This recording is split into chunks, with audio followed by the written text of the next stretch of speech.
Alright. We're all set. Alright everyone, hello, and we are back with Pathfinder Wrath of the Righteous.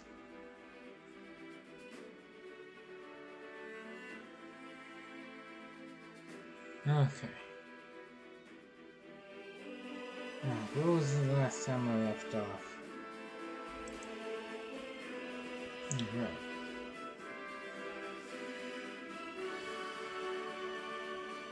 Let's see.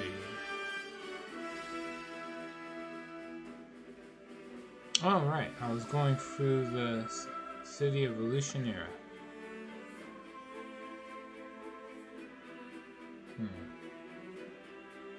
At least as best I could, anyway.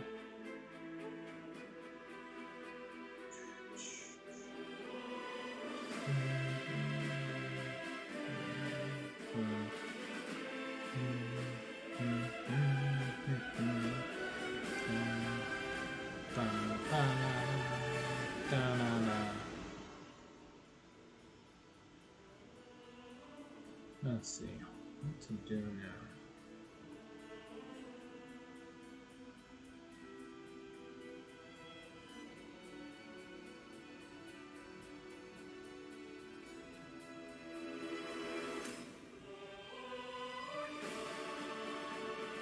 Forget it.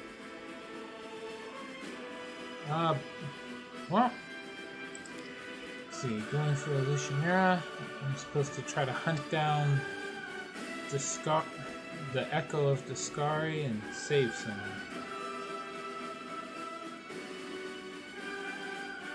There was something about being able to find the keys, like the right keys to rescue her.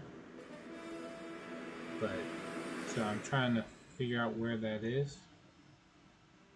But since I don't really have leads or anything to go off of, so I'm just going to wander aimlessly through the abyss and hopefully get lucky.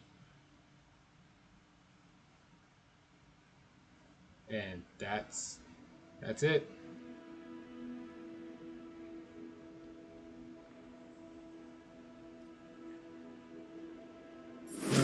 Here we go.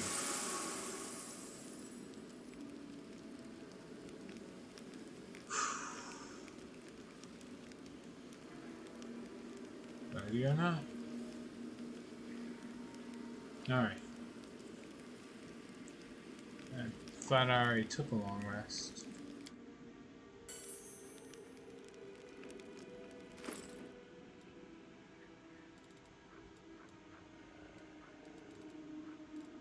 Let me just double check. Do I have a Scroll of Haste? Yes, I do. Then I should have had. Let me just check. Do I have all my spell slots? Yep. Alright, so I did take a long rest. I don't know why it's trying to have me do it twice over. Let's see.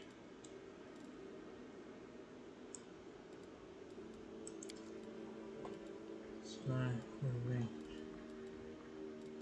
19% past. Alright, here we are. The companion quest.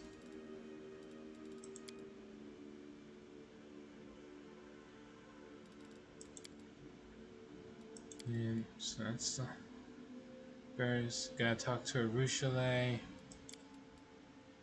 Alright, find Salvamelic Slayer. Sire. Camellia. Oh yeah, and Greybore. Alright, so I gotta talk to Greybore and what's his name?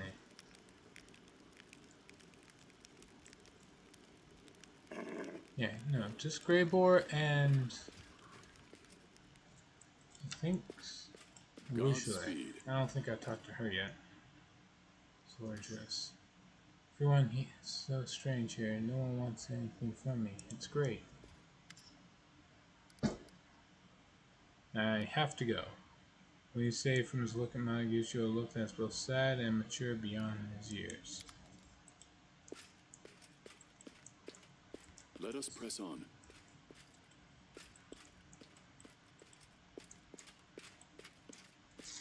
Alright, Greybore here? Yeah, Greybore's right there. in the opposite direction of where I was headed.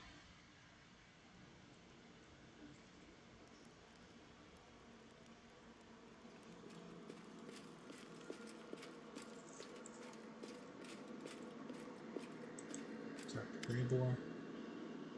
Greybor gives a sly smile as he lights his pipe. The excited glint in his eyes betrays his impatience to share some news with you. Finally, he can contain himself no longer. Interesting news has reached my ears, Mindel. There has been talk among the more disreputable citizens of Elutionera that someone is hiring the most vicious thugs and cutthroats to kill a certain Willidus. A familiar name, isn't it? I strongly suspect that this is the same Willidus who set me up during the assassination of Derazan. I'd call that a fortuitous coincidence. Remind me, what do you have against Willidus? I can't wait to have a few words with that fellow. He contracted me to kill the Baylor Derazand and insisted that I use the magical dagger he gave me, which turned out to be defective.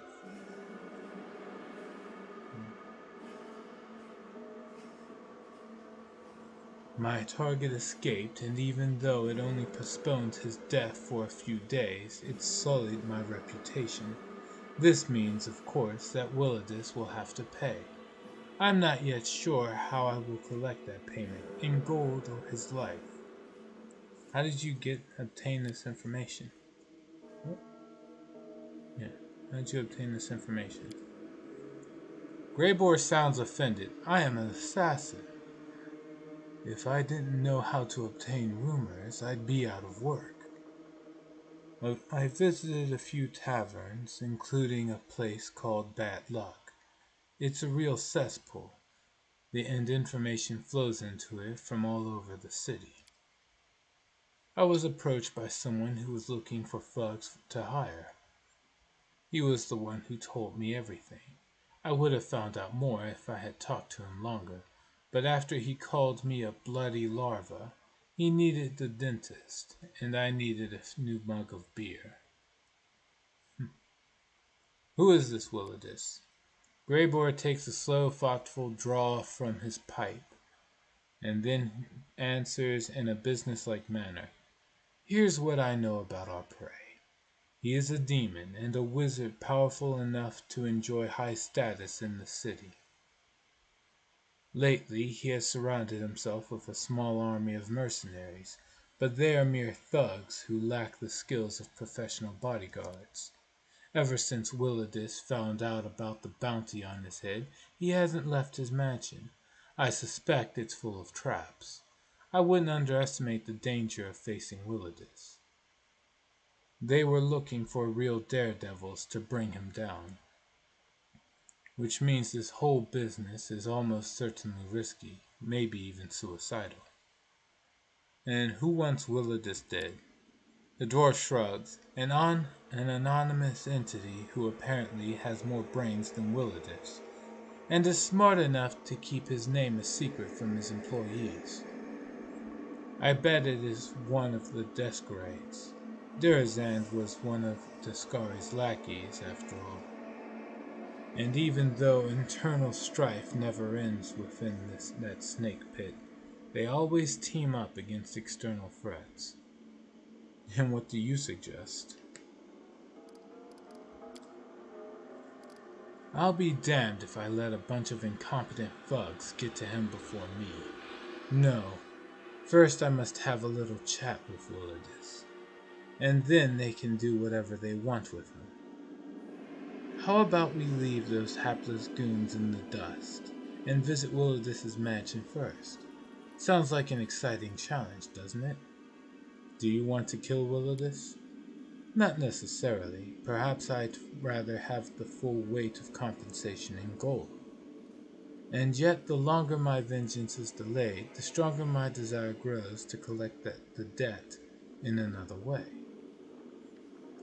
How do we find Willidus? His mansion is in the upper city. It's called the House of Wicked Knowledge.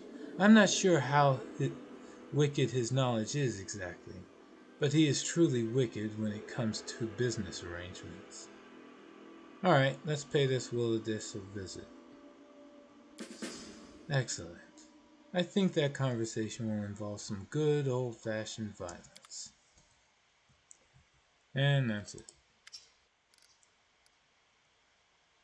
Alright, let's go. We march ahead.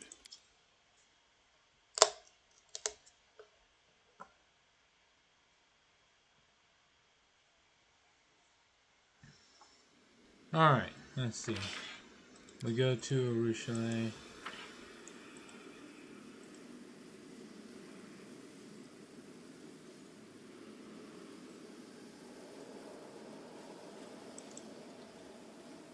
After her.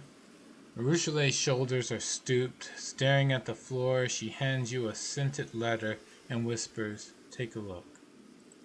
Alright. The short letter is written in ornate gold lettering on pink paper. "My darling venomous butterfly, welcome back home to our cozy little town. Would you like to visit an old friend? I can't wait for our reunion. Always yours, D." The one who sent me this letter. I hoped I would never hear from him again, but it was inevitable. He found out that I was in the city. Of course he did, and now Desna helped me. The thought of seeing him again terrifies me. But this is simply part of my journey, isn't it? I can't just run away from the sins of my past. I have to at least try and make amends. And if I can't, then I must ask for forgiveness. Who is this D? Demaltio.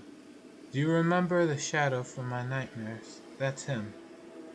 I used to consider him my crowning achievement, but now I'm ashamed to remember him at all. He was an Azada once, a true hero, a knight and a poet, a defender of the weak, the pride of Elysium, and I corrupted him. I made him fall in love with me. I broke his heart. I made him commit foul crimes I cannot even describe. And when he became indistinguishable from a demon, I left him in the abyss. And now he wants to see me again. I'm frightened and ashamed. Well, I'm not an Azada, so I can't choose that. Venomous butterfly? I've heard those words before, in your dream. That is what my nightmare calls me, my most horrific disgrace. There was a time when that name suited me perfectly. I've poisoned so many souls. I've ruined so many beautiful creatures, both mortal and not. The succubus shakes her head forlornly. Almost all of them are dead now, but this nightmare of mine is still alive, and that means there may still be hope of saving him. Are you going to accept the invitation? I don't want to. You have no idea how afraid I am. What will I say? How will I look him in the eye after everything I've done to him? But I feel I must do this. I must see him. I must tell him that a fall like his is not a death sentence, that there is a way back, and if he won't listen to me, Arushalet looks down once again, I'll simply ask for his forgiveness.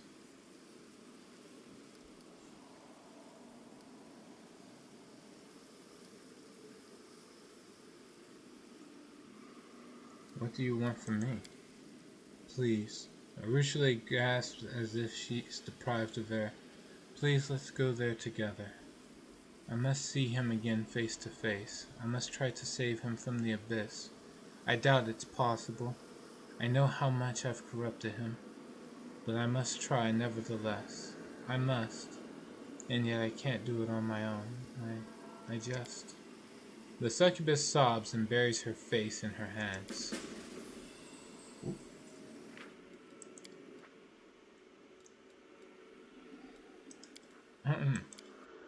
Well, I mean, if I'm checking real quick. Yeah, no one's really here right now. Nobody really resets the chat, so nobody will know. I hope. Yeah, nobody's gonna know I did that.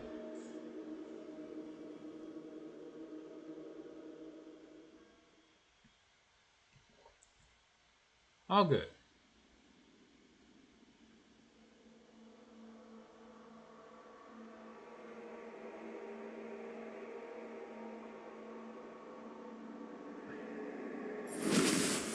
Alright.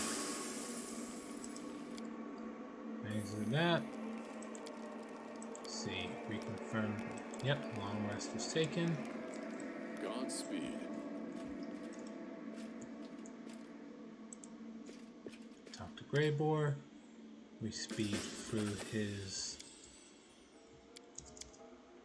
whole chats. Please adjust. Alright. Gail. Alright, let's pay him a visit. Let us press on.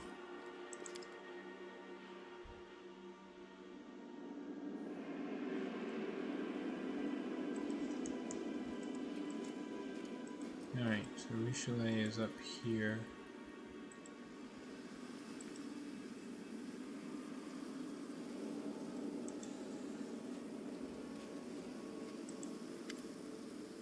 Alright.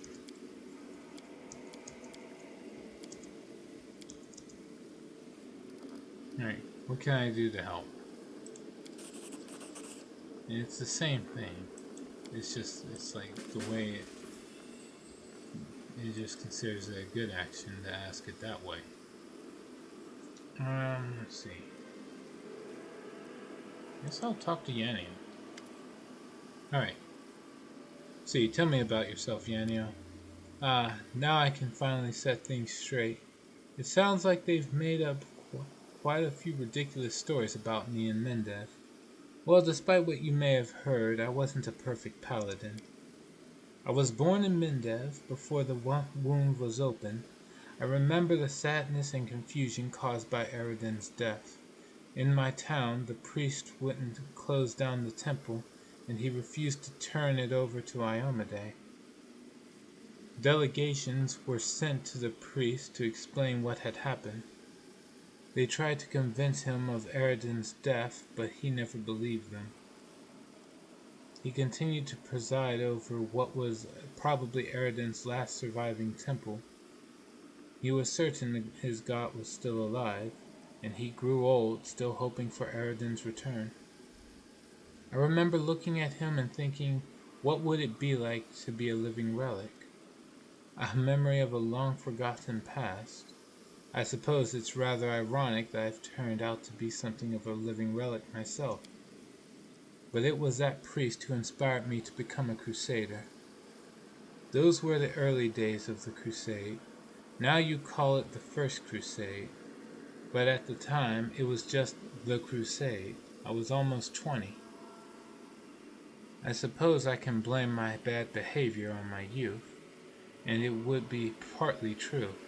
I caused my commanding officers so much trouble. I argued with them and accused my comrades of laziness and dereliction of duty. Things weren't easy back then, and the desire to help and protect, the natural desire of every paladin, often stood in opposition to the need for violence and military efficiency. So in truth, the hero Yanio wasn't all that heroic. Before I was captured by the demons, I was merely a troublesome soldier. I think I see a similar fire in the eyes of Sela, your companion. She is brave and her heart is in the right place, but she's so young. She still has a lot to learn. I want to hear about your youth. Tell me about your time in the First Crusade. Oh, the rebelliousness of my youth. Yanio chuckles good-naturedly. Although youth might not be entirely accurate, you see, my greatest act of rebellion actually happened during the 10th or 11th year of my service. I had a public argument with the leaders of the crusade. I told them that I was tired of fighting alongside them. I said they were timid and indecisive. I accused them of turning a blind eye to injustice. among many other things. Anyway, I declared that I'd be better off on my own. Things got pretty heated, and one of the priests shouted that he'd ban me from service. Well, I shouted right back. I told him he didn't have the right. Only Iomade could reject my oath of duty. After that I took my sword Radiance, gathered up all my belongings, and headed straight to the wound. I was ready to be a hero, all on my own. I was in the world wound for 2 years. Everyone thought I was dead. I strayed far, even farther than the cursed city of Iz.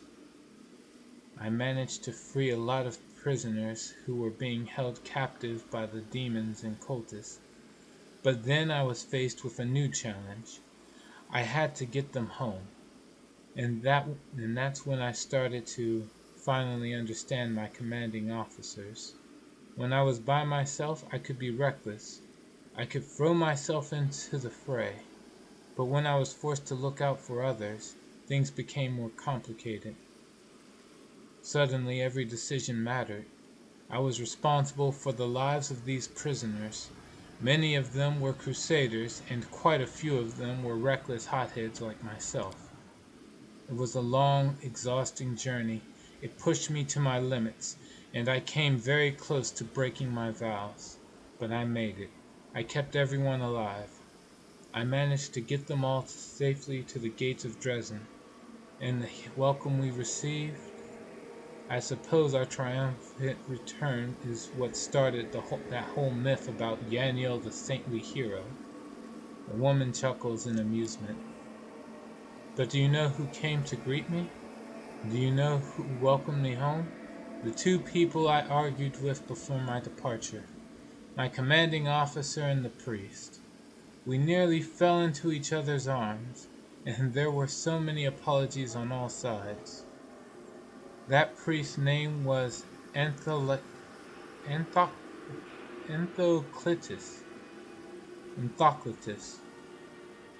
and he later became one of the patriarchs of the Church of Iomade. And the name of my commanding officer was Staunton Vane. Why did you choose to follow me into the abyss? We barely know each other. Well, I suppose the obvious answer is that I wanted to help you. After all, you saved me from endless imprisonment. But there's more to it than that. After the events of the Midnight Fane, the Queen announced that you had departed on a highly sensitive mission. Everyone was excited about the commander, but no one cared much about a strange old woman, even if she did share the name of a legendary hero. Yaniel shrugged slightly, as if she's still somewhat puzzled by her status as a legendary hero. Speaking of names, I've actually met two of my namesakes. Apparently, it's become rather common to name children after me. But I digress. While all of this was going on, I tried to find out what happened to my friends, and quickly discovered that I was alone. Deniza, my best friend, died of old age just a year ago. The priest, Anthoclitus, became a respected patriarch, but age did not spare his mind. He is in his final days, being cared for by his family. Joran and Staunton, well, you know their story, and that's how it was with everyone I once knew. Everything has changed. The city, the people, the crusades. I heard no familiar names and met no familiar faces. Only the Queen remained the same, my proud, brave Queen, but time had changed her too. A dark storm raged in her eyes, a storm brought on by doubt or weariness. When the Crusades first began, she bore the weight of the war on her shoulders. Suddenly, she was responsible not only for the kingdom, but for the entire world. She had a duty to turn back the tide of the abyss. Yet even then, I do not remember her being so broken. Long story short, I felt lost in Dresden, and the lost paladin seeks salvation in prayer. I went to a temple of Iomade, and there I met an angel who was just as lost, Targona. From the moment we locked eyes, I knew that we were kindred spirits. I learned a lot from Targona. She told me about the new power of the Holy Wardens. She spoke about the echo of Discari and the hand of the Inheritor. And then she talked about you. She told me that she was going to follow you into the abyss. I could think of no reason to stay in Dresden, and I certainly wasn't going to live out my old age in some distant, peaceful land. My crusade, the old warrior pauses, then finishes resolutely, is not yet over.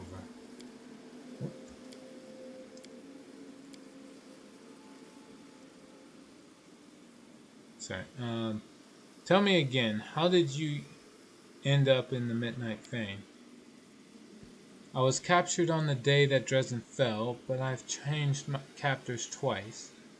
First, the traitor Arilu Vorlesh kept me in her laboratory where she healed me, after a fashion. Then she gave me to Minago. It was a subtle mockery, for Minago was to blame for the death of my city, and for the fall of my friend Staunton. Minago set up her lair in the Midnight Fane, and that is where she kept me. She told me that she'd make me her shell. That's how Lelitus torture mortals, and take their appearance as their own. Minago had an entire collection. I even saw the elf woman she used to seduce Staunton, poor girl. Minago killed her in front of me. I'm bored of this look, that's what she said. She poisoned me with her dark magic, and left me to languish in the Midnight Fane. She stole my appearance and wore my face as a disguise. I can only guess what atrocities she committed in my name. People knew who I was back then. How many of them did she deceive? Did they think that Yaniel had miraculously returned? The warrior's eyes are as cold as steel. What do you think about the Holy Wardens? Do you also possess these abilities? Yes, I do possess these abilities. I've been thinking a lot about why the Holy Wardens have these powers, and I have a few ideas, though I'm not sure they're worth much. Targona told me that the Holy Wardens possess the same kind of magic as the Wardstones, but Yaniel shrugs. The Wardstones didn't exist back in my time. The first one was put up in Canabris after the fall of Dresden and my imprisonment. So I didn't find out about the Wardstones until after I left the Midnight Fane. I saw one for the first time when I arrived in Dresden with the Queen and her people. This generation of crusaders grew up with the Wardstones, so they take them for granted. They're a normal part of life. For me, though, they are something new. Maybe that's why I see them differently. Targona said that the strength of these stones comes from celestials who devoted themselves to eternal service. She and her brother were supposed to give themselves to the stones as well. That's when I started thinking about the Holy Wardens. Our abilities make us living wardstones. I wanted to see if I could find a connection. Maybe we all share something in common. Something that gives us our abilities. Suffering, captivity, abnegation? Hold on, I don't know what that word means. We've hit that time, everyone.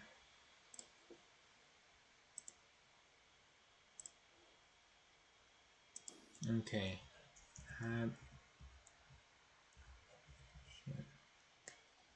What does that mean?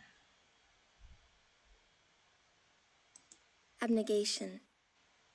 The act of renouncing or rejecting something. I guess that can work. Sure. Abnegation. That's what a very good word. Yes, I think you have it. Here's what I think. There are many worthy men and women among the Crusaders. Their eyes and hearts burn with holy zeal. But even among the paladins and angels, there are not many who have had everything taken from them, or who have been taken from everything, like a tree pulled out of the ground, roots and all. And among those who have experienced such loss, few have chosen to accept that grief as a duty, a weight that they must carry. You see, we are like the angels who chose to lock themselves in the ward stones, and that makes us different from demons, because demons are anything but selfless. I think that's why demons are weakened in our presence, or near the ward stones. They can't bear such devoted service. It breaks something in the way their demonic power works. That's why they lose their abilities. Why they can't teleport, for example. Learned wizards would probably laugh at my theory, but it's what I honestly believe. Thank you for the conversation. I have to go. Shay continues. Let's see, is there anyone else to talk to out here? No? What is this? What is this way out here? And this thing way over here.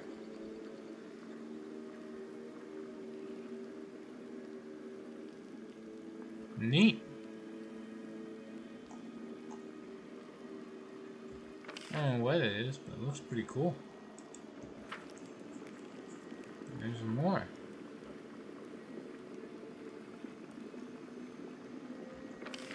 Alright. Alright, let's get out of here. Caves, the portal.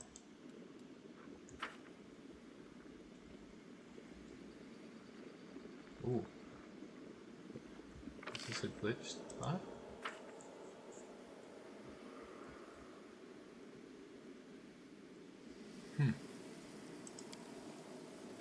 Weird. Okay, now. We're supposed to take Grey Boar and Windwog.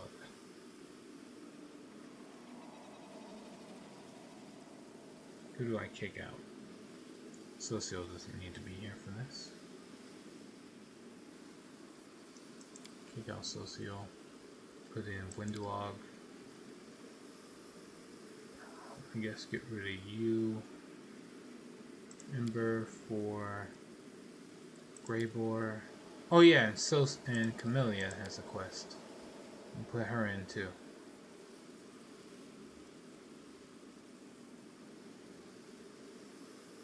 Yes, that's it. Let's go.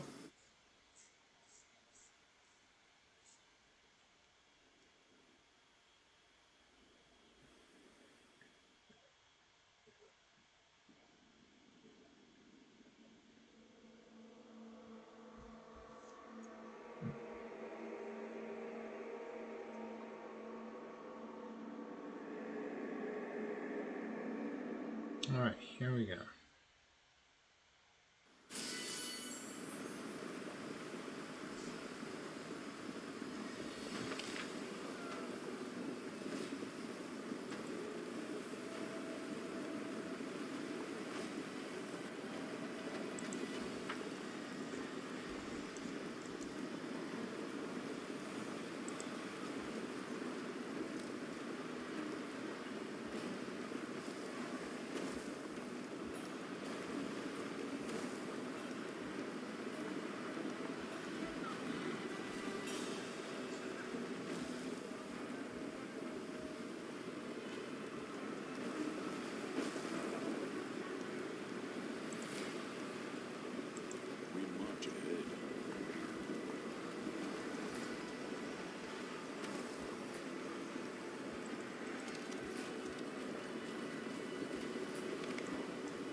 I get here?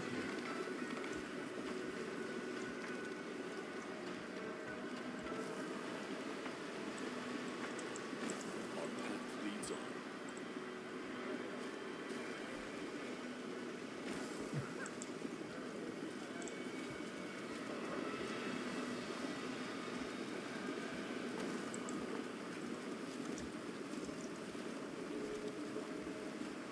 I will guide us.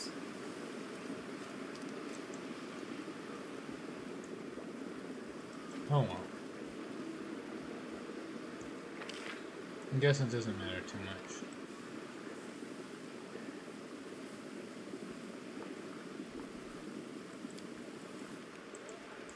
The hand of the inheritor?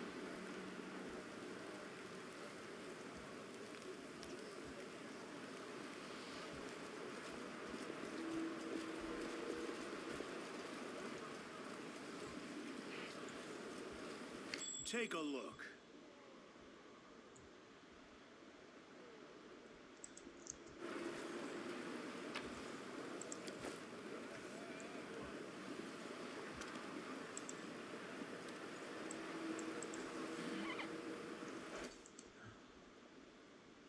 What the hell?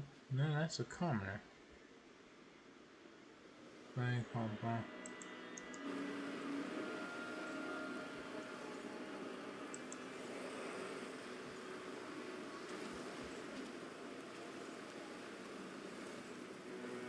Hey, the hand of the inheritor's just there chilling. Go up the scar. Go to the layer of the echo of the sky. That's good. Oh, a trap. It's fine. Speed.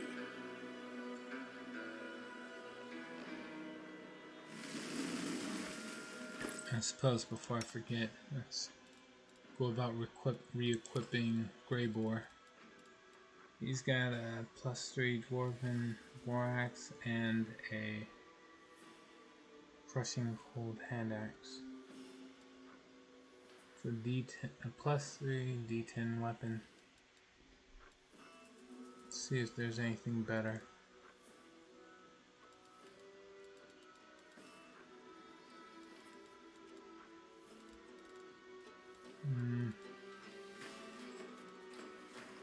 Great Axe, Punching Daggers, organized by type. Nope. Organized by. Screw it.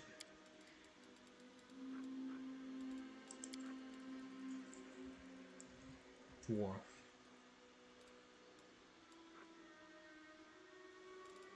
Okay.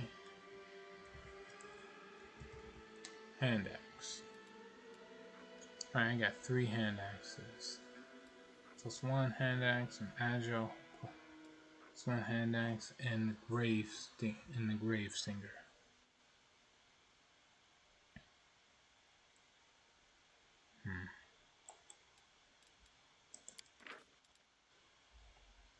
Only symbol of rubber god, the destroyer. Oh shit. That's what I got here? Okay. So this is a relic item. Once per encounter, whenever the wielder of this is paralyzed, staggered, stunned, petrified, or entangled, they suffer the weapon's damage and immediately remove such an effect. This weapon also has a 18 to 20 critical threat range.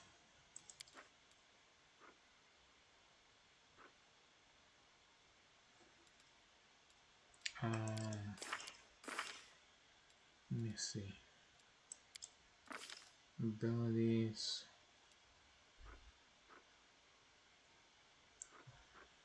Weapon proficiencies aside.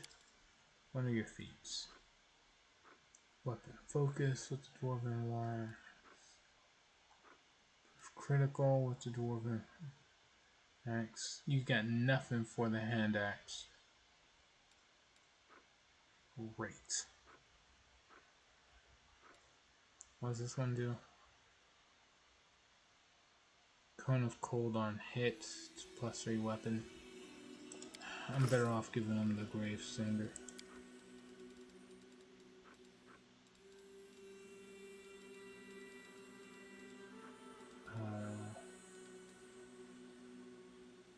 There it is. Replace the Crushing Cold with it.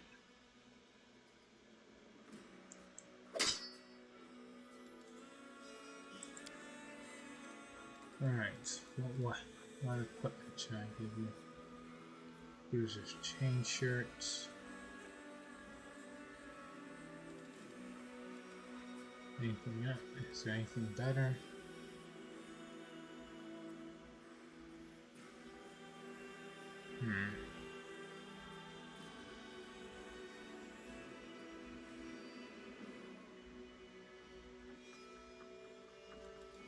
He's probably better off with just this. Yeah.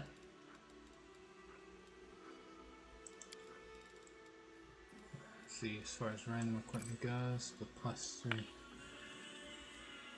+3 ring is better.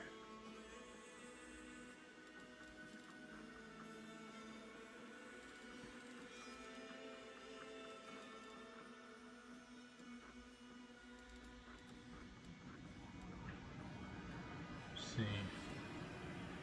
Serious, no. Swim bracers, that's also a no. I think intelligence matters for Slayers, right? Slayers have anything that cares about their end stat?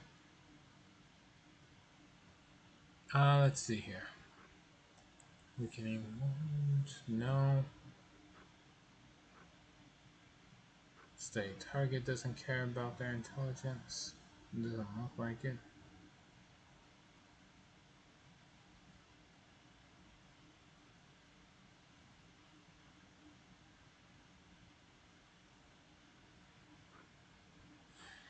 Slayers advance.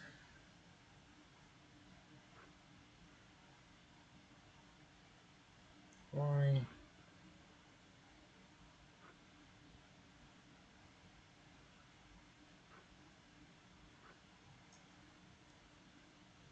Okay, Master Slayer involves an intelligence saving throw. Alright, so it involves intelligence. Alright. There you go. Headband of intelligence. Until I find something better. Headband of vast intelligence +6.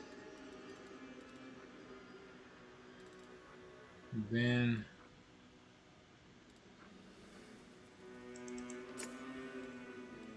+2 belt. It's got +4.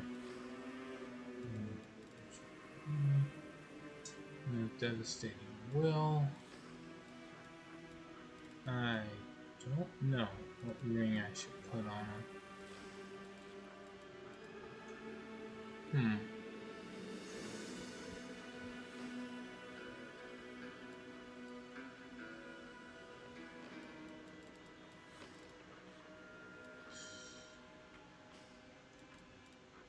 I honestly don't know.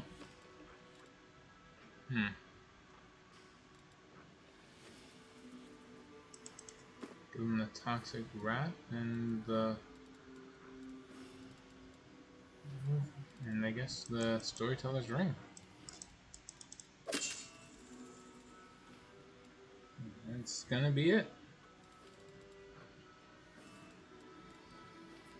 So I can think of anything better.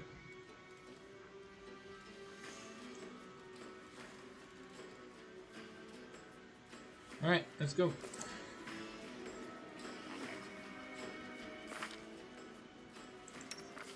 Evil, neutral, neutral. Fine.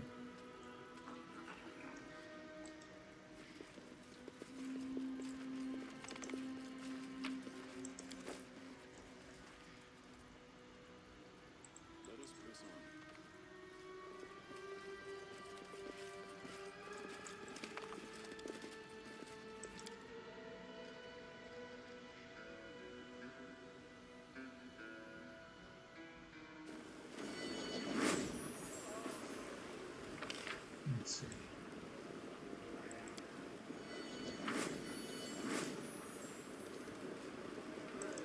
This is the middle city.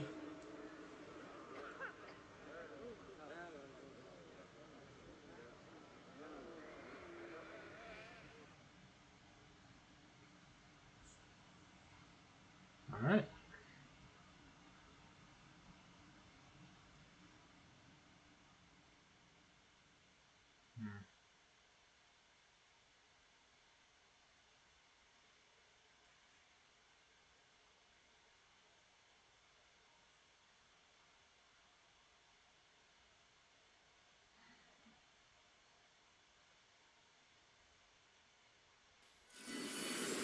Here we are.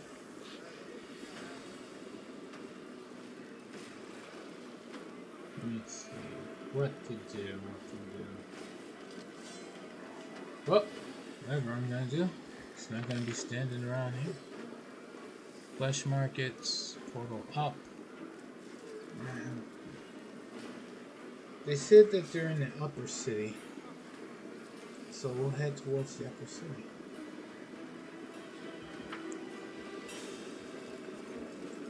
We march ahead.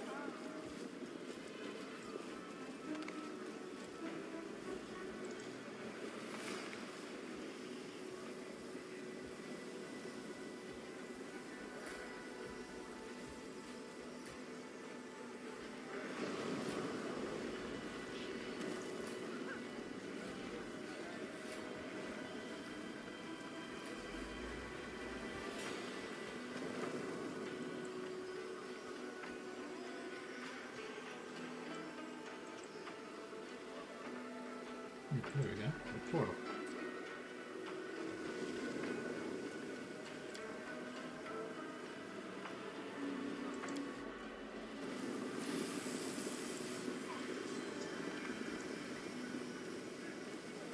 Defeat is not an option. Outsiders that make themselves at home, you actually.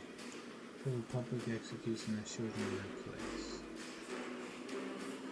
Alright, let's see how well the rest of the team fights. Please, help me!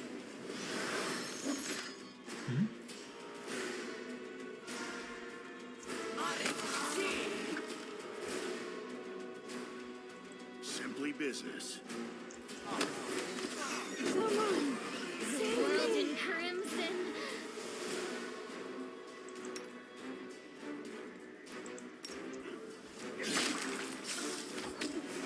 I fear I've been wounded. Move.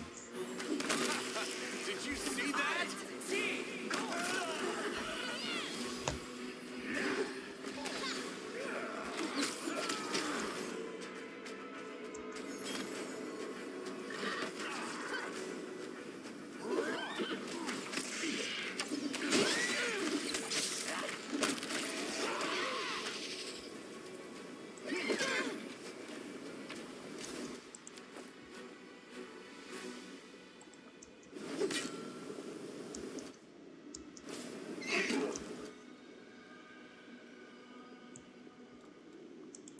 What's wrong with the horse?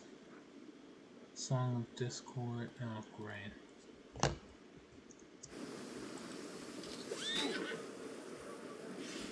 Hold on. Just a little more.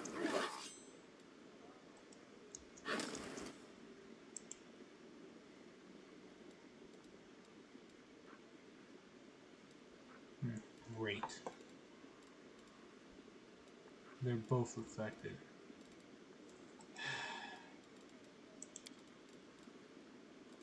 I heed the voice of the In spirit. hindsight, I probably shouldn't have had both the healer players removed from the party. But it should be fine.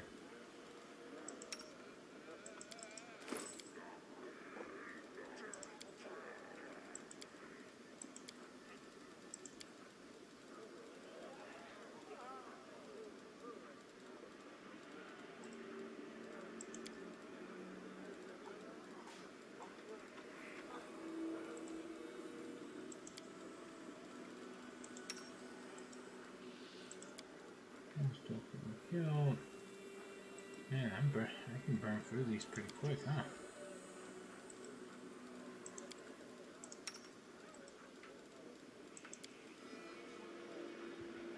Alright.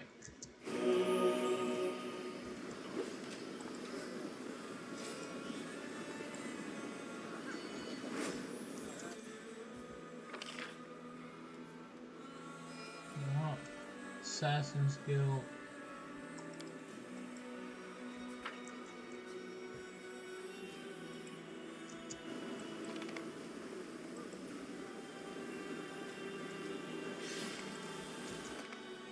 The forbidden fantasies will all come true in the 10,000 delights. You will always remember your visit with shame and excitement.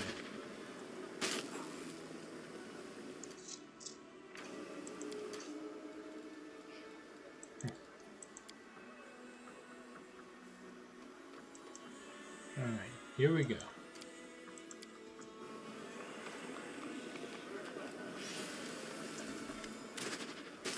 Pleasures to satisfy every time. Alright, let's see here. You see a massive, beautifully decorated door. It appears impregnable.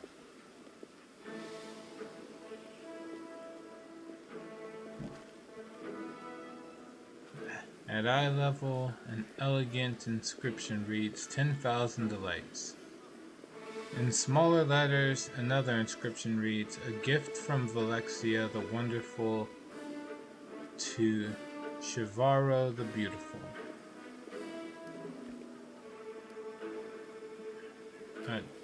It's a door. Try to open the door. The lock clicks and the door opens slightly. It speaks to you in a peevish voice. Welcome to the 10,000 delights, dear guest. The madam has ordered me not to impede your journey. You can talk, but you're a door. Better a door than a dolt. The door giggles in the most vile way. Lady Valexia had a hand in my creation after her rest in the 10,000 delights was disturbed by an overzealous admirer. She presented me to Madame Shivaro to keep out the rabble. I'm going to... You shouldn't even exist. This is wrong. This should never happen. This cursed dark magic, it's too dangerous. Okay, just go through the door. Enjoy yourself, dear guest. You hear longing and envy in the door's bored voice. Wait. Maruchle stares nervously at the door of the building you're walking past. Do you know this place? This is a brothel called the 10,000 Delights. The biggest and most popular one in all of Evolutionera.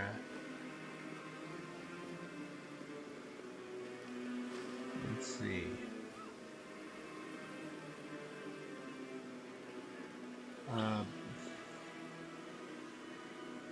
Let's see.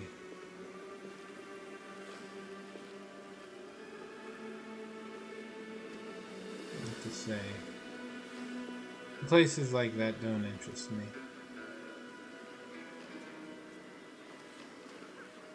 No. News, I have unfinished business in there. No, places like that don't interest me.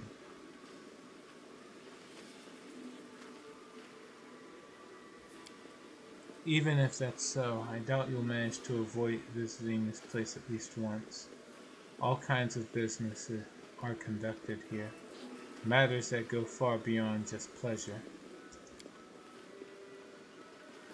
I'd like to ask you about something. If you have to go in there, please go without me. I don't want to see the inside of that place ever again. And I especially don't want to meet any of its denizens.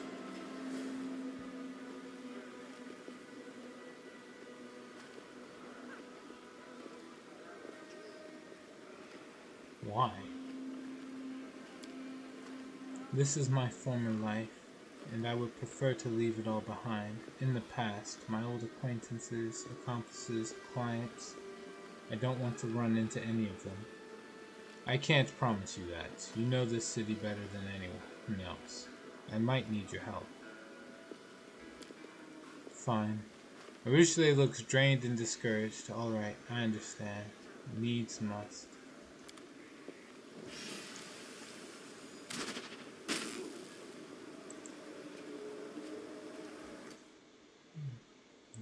Godspeed. Alright, we're here for Camellia's companion quest.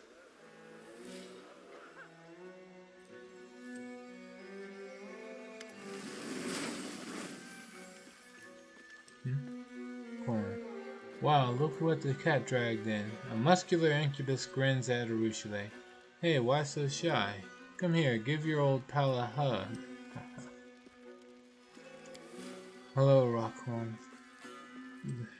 Arushale answers quietly without looking into his eyes or making any move toward him. Lots of gossip about you floating around. Some say that you've sided with the mortals now. He shoots a quick glance at you. You live among them, you walk around with them, lucky you. Always have your snacks and kicks within arm's reach. How did you pull that off? Care to share your secret? There's no secret, Arushale sighs. You know, Rockhorn, I would be happy if you followed my path, but I'm afraid you wouldn't like it.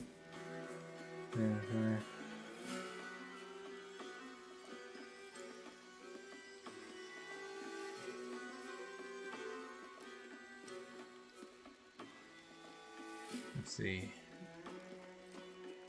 She has changed. An old friend of yours, Arushale? Yes, this is Rockhorn. He works here. We used to know each other long ago. Wow, so what? We don't know each other now? Trust me, Rockhorn. You don't know me at all now. The Arushale that you used to know is long gone. Sure, of course. Arushale repented and now she's a righteous saint. The incubus presses his palms against each other in a fake prayer. All pure and innocent, she will never again come up with an idea to flay a loving couple and make an elegant dress out of their skins. Why are you wincing? Am I not telling the truth? No, my friend, the only one who's telling lies here is you. You're wrong. You just don't know.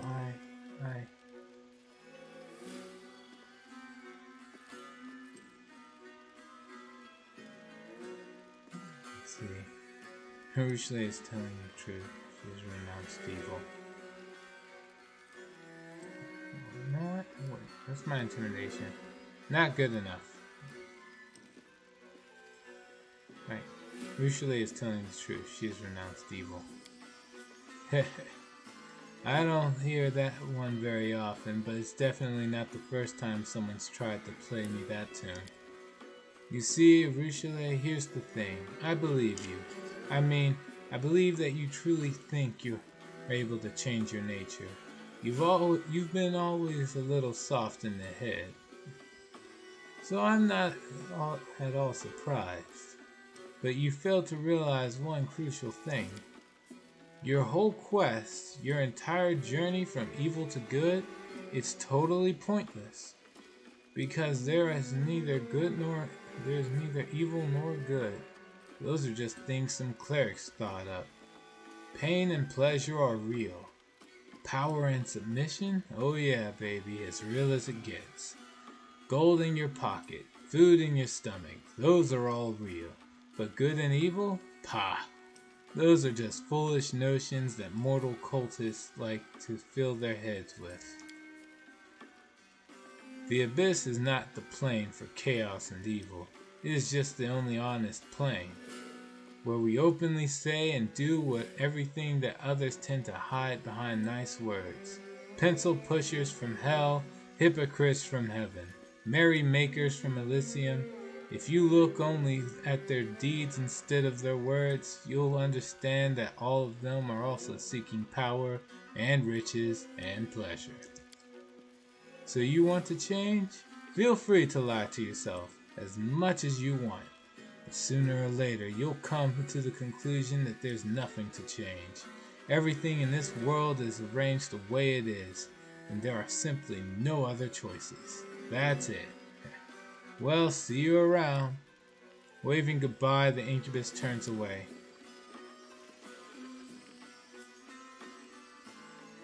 He's lying. I know he's lying. Another life exists. I've seen it myself, but... Maruchle sounds on the verge of tears. Now you see, this is exactly why I didn't want to come back here.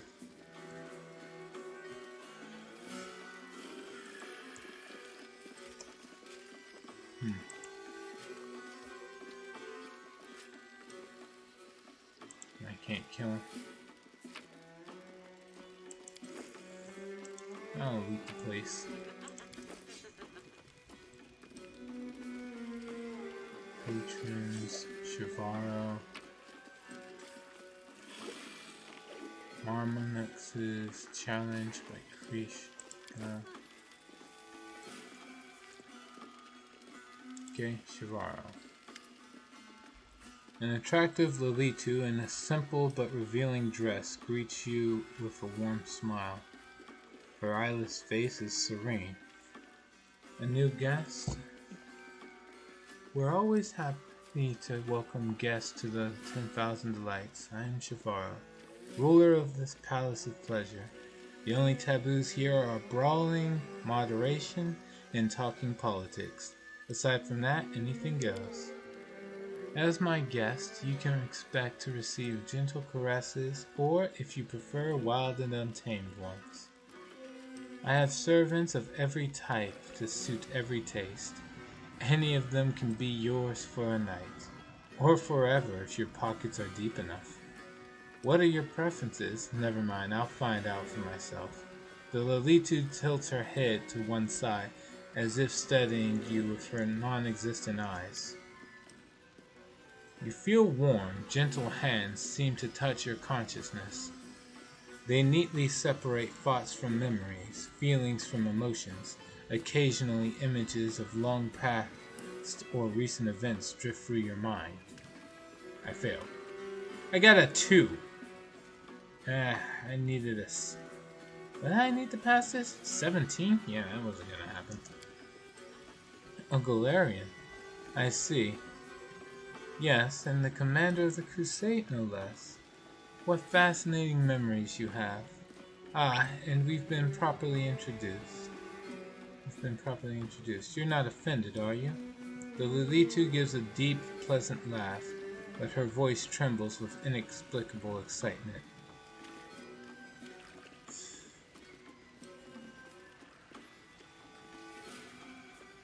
My friend Camellia would like to avail herself of your brothel special services. I beg your pardon, but our establishment cannot provide that type of service at the moment. You see, I have a rather delicate problem. The madam trails off, letting the unspoken words hang in the air. Do me one favor, and you can consider us the best of friends. Shivaro smiles seductively. I need you to kill someone. A brazen gang of demons keeps harassing my girls, attacking them on the streets and dragging them back to their lair in the lower city. A foul den called the Rotten Guttery. Spill their blood, rescue my girls, and come back here for your reward. The words of this fiend sound sweet, but what lurks behind them? Lust? A desire to use you? Something even more insidious. I sense danger here, like the reek of decay near a crypt. Faint but clear, beware this trap, champion.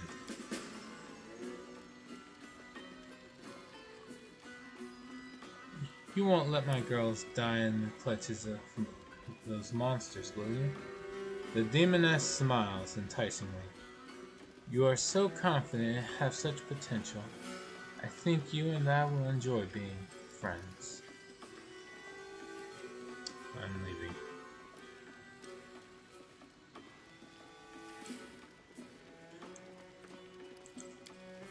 See you soon, honey. Come back again and we'll have some fun. Let us press on.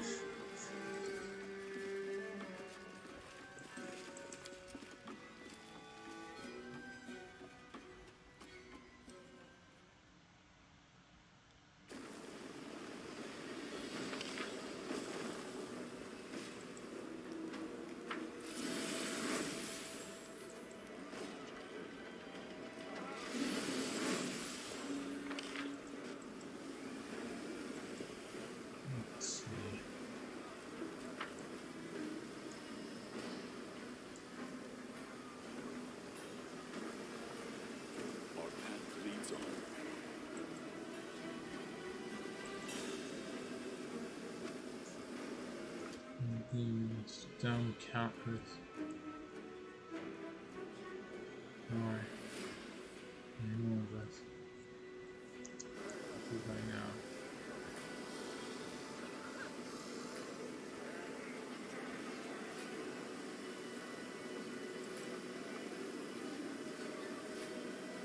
Mob leader, battle. I will defend my dream. I'm being hassled by mortals now. She's gone to the gods. Slit his throat. Need a witness. You've crossed the wrong mark. Disappear.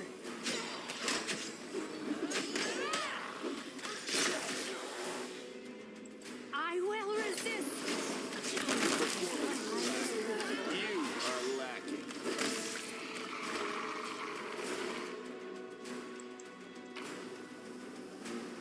Alright, let's see what we got.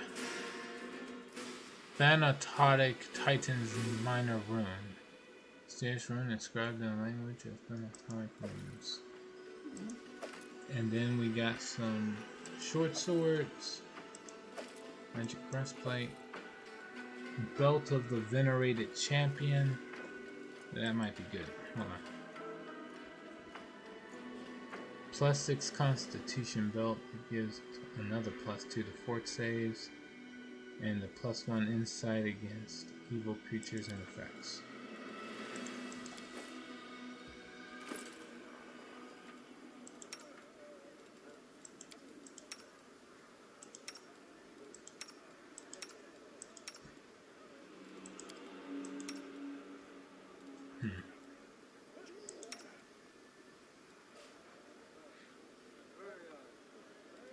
I don't mind giving this belt to Greybore.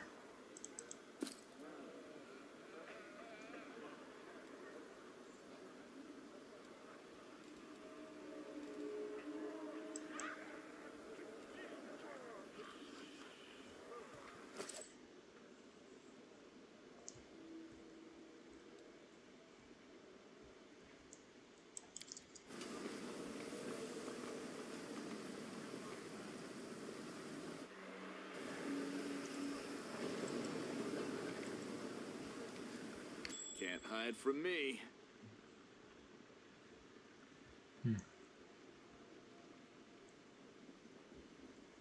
Yeah, but the trap's over there. It's fine if I ignore it.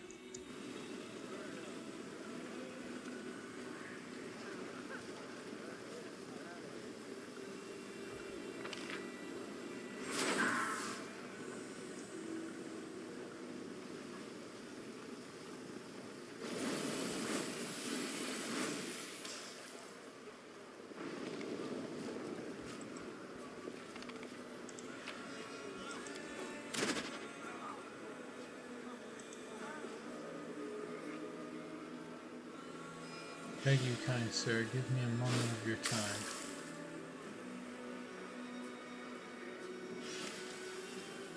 Right. A thin Asmar, good breeding appearance in every line of his aristocratic face addresses you. Greetings and welcome to this dismal place. My name is Latverk, and I ask for your help. I beg you, show mercy, not towards me, but toward these young and innocent maidens. They are my wards, and they were unfortunate enough to be abducted by demons. Sarenrae herself bestowed a revelation upon me, which prompted me to settle here, and aid my brethren doomed to a dark and cruel fate. But my strength is all but gone. I swear it. I need assistance now more than ever. Asmar women drift out of the house, standing like silent shadows behind Latverk. The faces of many of the women are covered in scars, and their gazes are cold, as if numbed by suffering and despair. How may I be of assistance? I'm so glad you're willing to listen to me. The good gods must have engineered this meet encounter with one of my own kin. Here in the abyss of all of us who cherish our upper planes heritage must support one another. That's exactly what I wanted to discuss. Freeing enslaved Azamars has become my trade, you see. These women are former captives whom I saved from the monster's clutches, and I protect them to the best of my ability. But I've heard a new shipment of slaves is about to arrive in the flesh markets, and there's nothing I can do to break their shackles. Please do it in my stead. Please buy their freedom and send the women here. I can see that you are a traveler of means. A single act of kindness should not inconvenience you excessively, but will be forever indebted to your compassionate soul. Such a kind and generous soul is a true rarity in the abyss. We ought to help him, champion, not just to save the poor slave women, but also to strengthen his faith in the righteousness of the path he has chosen. How did these Azamar women end up in the abyss? The abyss hungers for new slaves, so it sends countless raiding parties to other planes to stave off its cravings. These poor young women were captured on Galarian. I've never seen anything viler than those ruthless thrall hunters prowling in search of defenseless victims, sniffing out the weak and enslaved, clamping collars around their necks. Where can I find these captives? As far as I know, the thrall hunters were hired by a slave trader named the Young, a hideous demon utterly lacking in morals. I'm sure you'll find him at the flesh markets, gleefully counting the coins from selling his chattel. Why don't you buy their freedom yourself? The man sighs and throws up his hands. Alas, I simply cannot afford such an expense. My meager income is spent on buying the freedom of these poor souls. When demons see an Azamar customer, they raise the price and conspire to keep me from purchasing anyone. In their eyes, the glee of thwarting me is worth the lost profit. Of course, the demons will try to deceive and humiliate you too. Let's put it this way. It will be much less harsh than in my case. My face is already too familiar around the slave market, and they know I'll stop at nothing to save these young ladies. But they don't know anything about you, so it'll be easier for you to get it done. Why did they bring these Azamar women to the abyss? It pains me to say this, but I can think of only two options, and both are equally terrible. Perhaps they will be sold to the 10,000 Delights, a filthy whorehouse where corrupt souls indulge in the most immoral and vulgar of pleasures. The other option is even worse. I've heard Chimera, the mistress of Illusionera, is a former celestial from the upper planes who once served Lady Sarenrae. That partly explains Chimera's irrational hatred of Azamars. They say she buys our kinfolk and takes them to her harem of ardent dreams, where she tortures them mercilessly. Before dining on their flesh, she's a monster. Fear her as you would plague and fire. I see. I'm placing my trust in you. The lives of these unfortunate young women are in your hands.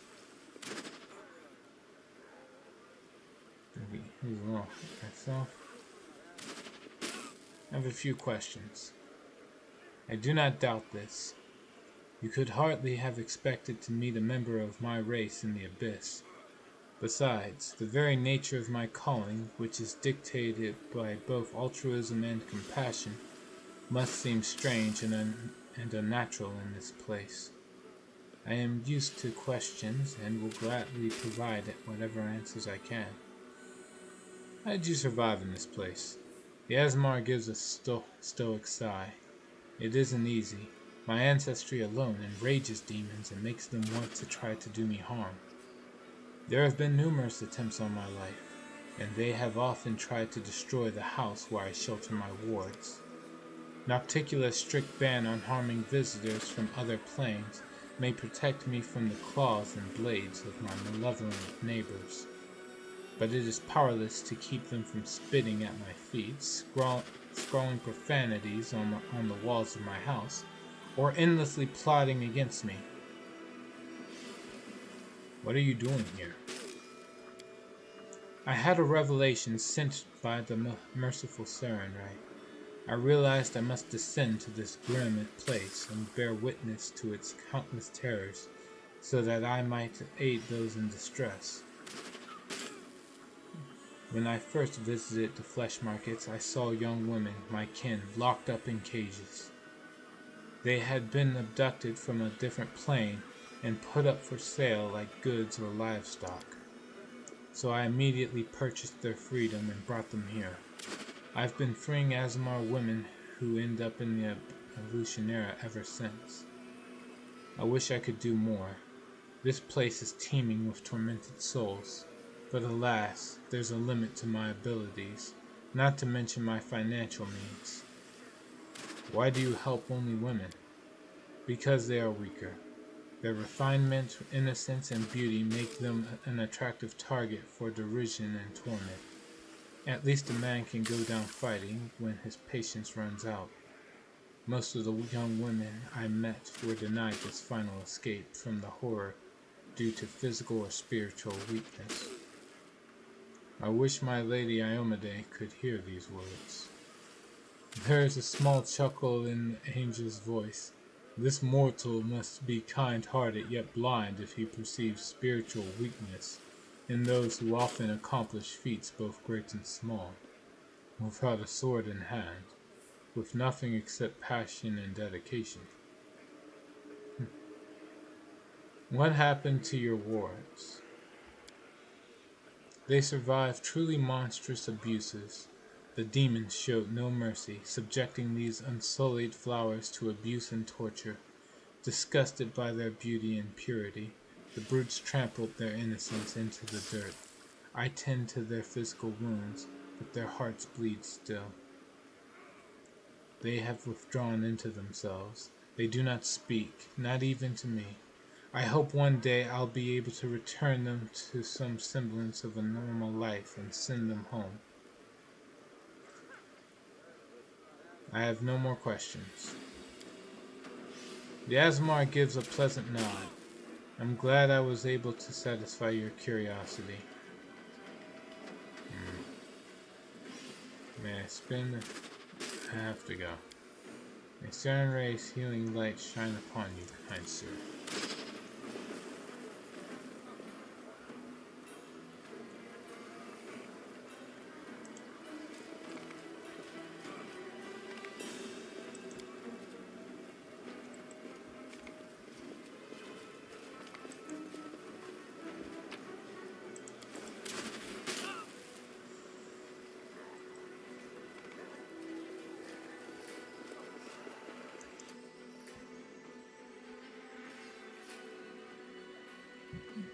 Only you can't. Oh, I will guide us. yeah. Fine.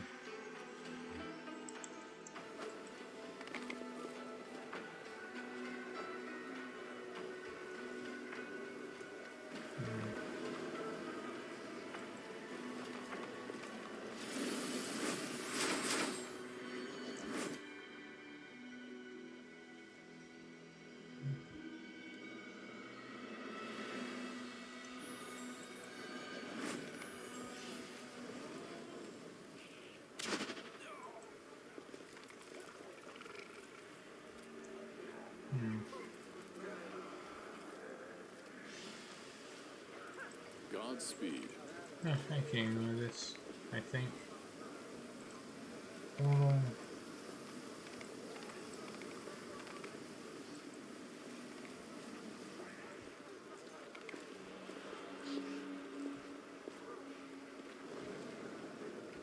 Oh, this puzzle. Come on, save. Let's see here.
Screw it.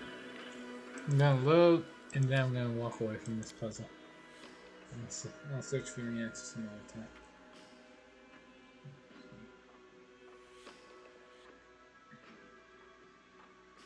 Alright, here we're going.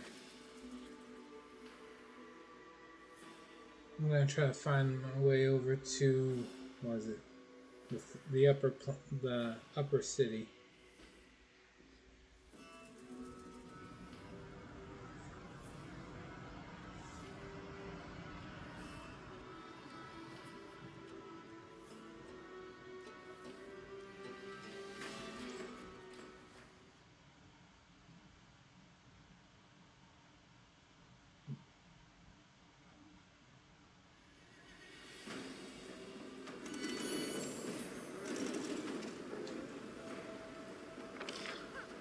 Yeah, let's just go.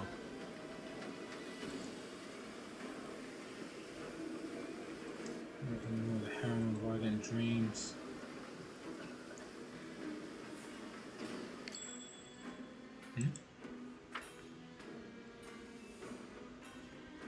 A trap.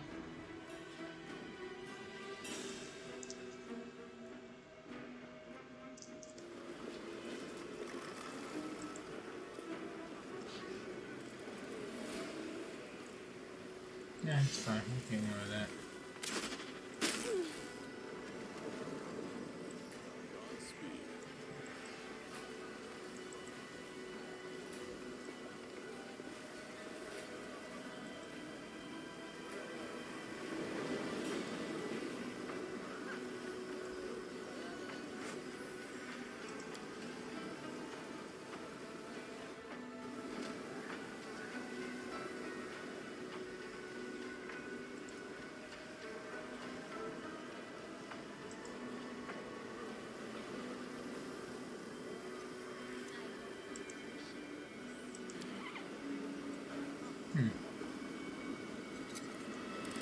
I am helpful, am I not?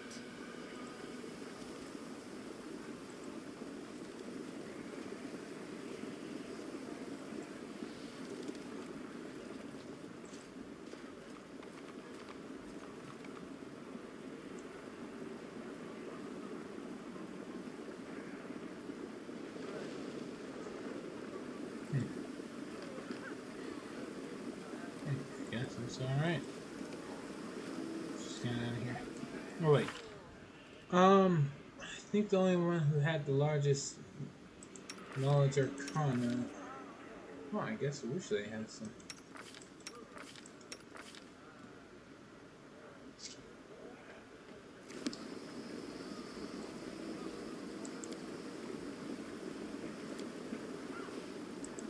I finished here.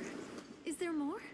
The inhabitants of Illusionaris seem to enjoy the abundance of lava around them.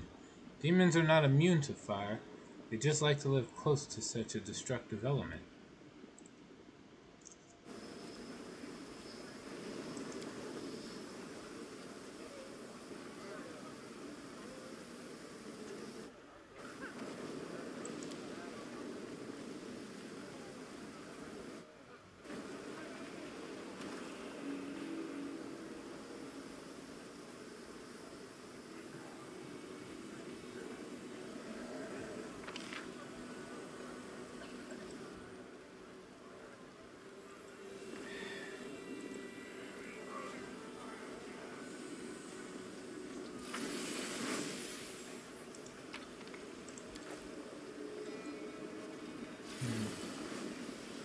Yep, up here.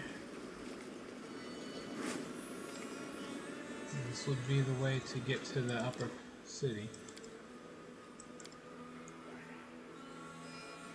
If we ask real nice, they'll just let us in, right?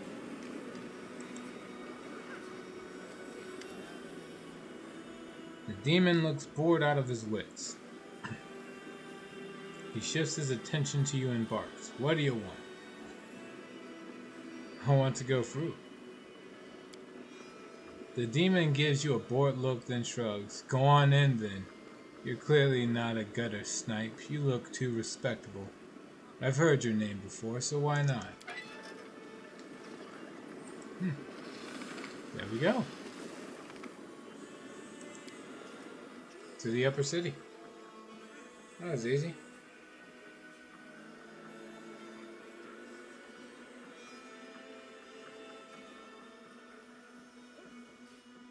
Didn't need to try to scare him or nothing. Just said I went in and he said, in you go.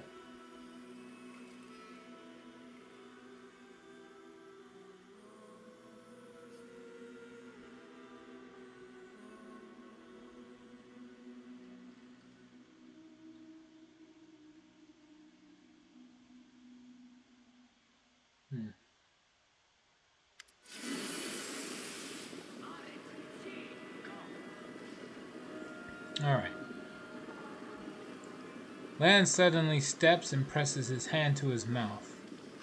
The human half of his face drains of color, while the scaled half acquires a yellowish tinge. A thick black drop of something seeps out of his eye and rolls down his cheek, leaving a dark streak. I'm fine. He takes a few steps but staggers like a sailor on a ship. I guess Savamelik is closer than I thought. There are so many demons here, why do I sense this one in particular? Flames of insanity burn in Windwalk's eyes. I sense him too. My blood is boiling in my veins. You are definitely not fine.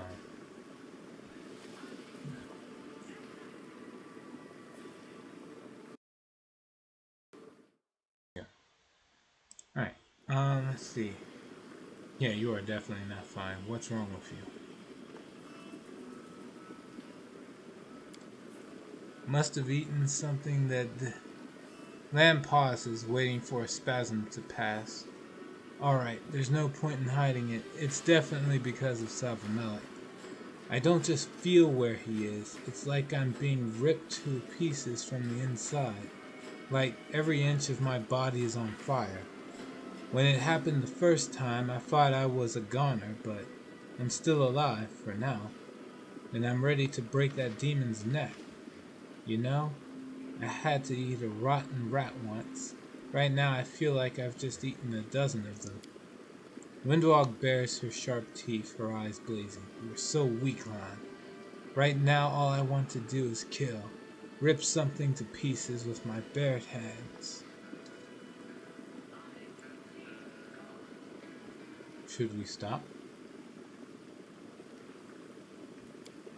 No, anything but that. Every minute I spend in this corridor is like torture. I feel like Iomede's herald being forced to set foot inside a brothel.